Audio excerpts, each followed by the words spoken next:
vir liewe deur God gegee.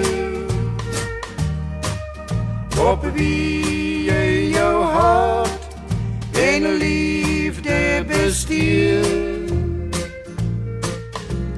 U staan vir iemand om jou lewe te deel, om die wonde van vroeger in jou hart te heel.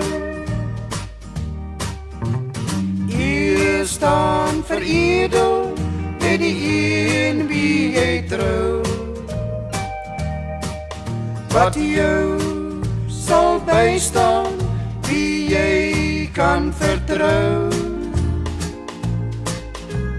F staan vir vry, soos die blomme so rein.